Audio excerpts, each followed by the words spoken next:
आपको तो जानते हैं, लेकिन आप किसान हैं, वकील हैं, घर भी देखते हैं, सब भी आपको तो बहुत मालूम है, लेकिन थोड़ा सा समय मुझे थोड़ा दीजिए।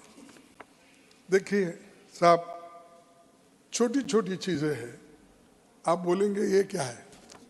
टमाटर, प्याज, दूध, ग्राउंडनट, ऑयल, आटा, चावल के दाम 2 गुना हो गए, घट गए नहीं, डबल हो गए। अरहर, Once again, it's on a point of effect. Okay. Authenticated table. What comment and statement he has made about all these products, because it is completely baseless.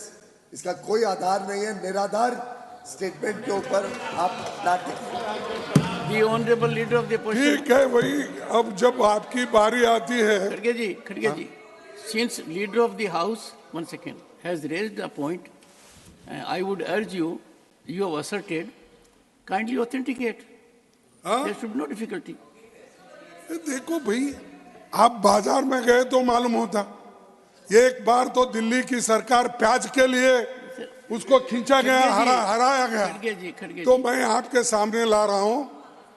Please authenticate the assertion you are making with respect to the issues raised by leader of the house. चलेंगे साहब, मैं और गोयल साहब बाजार में जाएंगे, वहां से दोनों ऑथेंटिकेट करके लाएंगे। This may be done during course of the day. ठीक है, during course of the day. During course of the day. नहीं, authentication may take place. नहीं, मैं जब चाहूंगा तब बोल जाएंगे। तो ये अरहर दाल जो 70 की थी आज 150, ये भी ऑथेंटिकेट करना। Obviously. अच्छा, चना दाल 49, 85 रुपीस हो गया। वनस्पति 75 था, 125 हो गया। मगर सरकार बोलती है महंगाई पे कहीं नहीं बोले, इसमें भी नहीं बोले कि अभिभाषण में, राष्ट्रपति के अभिभाषण में भी नहीं बोले। तो ये जो है इधर जो है सिंगल डिजिट में ग्रोथ हो रहा है और डबल डिजिट में महंगाई, तो ये कैसा चलेगा?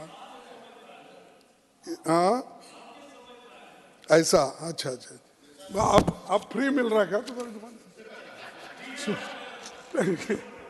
अरे ठीक है भाई, उनका साहब सरकार सप्लाई करती होंगी, कोई स्पेशल सब्सिडी हमारे प्रधानमंत्री जी देते होंगे उनको, वो तो फ्री मिल रहा है उनको। ठीक है, अब किसानों की आर्थिक के बारे में आपने कहा कि किसान जो आंदोलन करे, आंदोलन के बाद आपने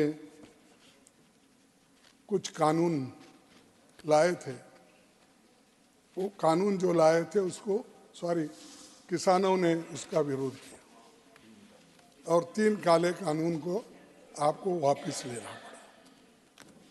लेना पड़ा और उनका इनकम डबल बनाने का आपने वायदा किया था और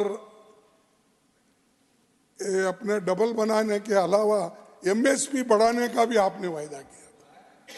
तो आज किसानों की आमदनी, रियल इनकम सालाना 1.5% की गिरावट है, इंक्रीज नहीं है।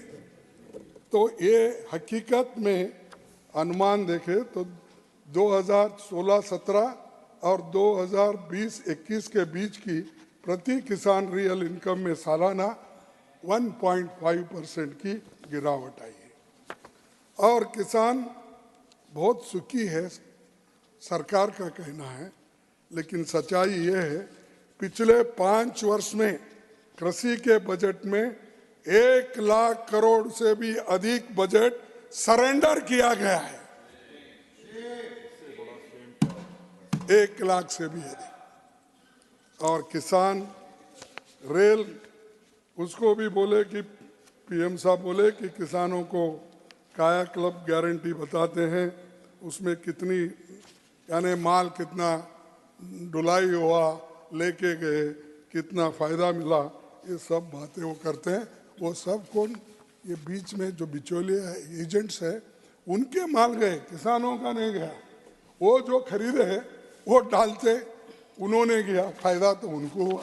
छोटे मोटे लोगों को चलो एक्सप्रेस में, सॉरी पैसेंजर में, उसमें या स्लो पैसेंजर्स उसमें डाल के अगर एक मार्केट से दूसरे मार्केट में अगर किसानों को ले जाने के लिए इजाज़त देते तो हम कहते उनका फायदा हुआ। लेकिन इसका दूसरा एक योजना आपका ये भी फेल हुआ।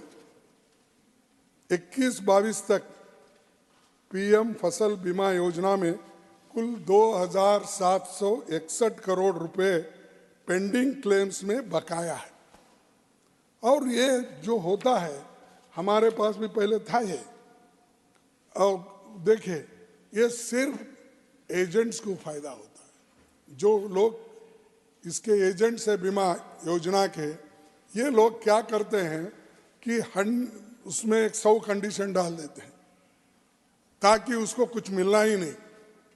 वो इंस्टॉलमेंट भर देता है, बाद में अगर क्लेम करने गया तो उसको बोलते हैं इसमें नहीं बैठता, इसमें ये कमी है, ये कमी है, ये कमी है, और उसमें काट छाट के देने की कोशिश करते हैं। या तो साहब ये भी लाइक नहीं आपको? नहीं नहीं, all I am telling is time was 27 minutes. 27? It is now 36. It's 1 hour Extended. 42 minutes, sir. Okay, और extended. एलओपी बोल रहे हैं तो 1 hour 42 मिनट के अंदर ही अभी पार्टी Okay, fine. नहीं, इतना गुस्सा क्यों, सब नाराज मैं नहीं। कहाँ गुस्सा कर रहा हूँ, देखिए। और योजना शुरू होने के बाद में 2,33,00,000 किसानों को इस योजना से निकल गए और सरकार ने किसानों के सालाना 6,000 रुपये यानी दिन के 16 रुपये प्रति परिवार प्रति दिन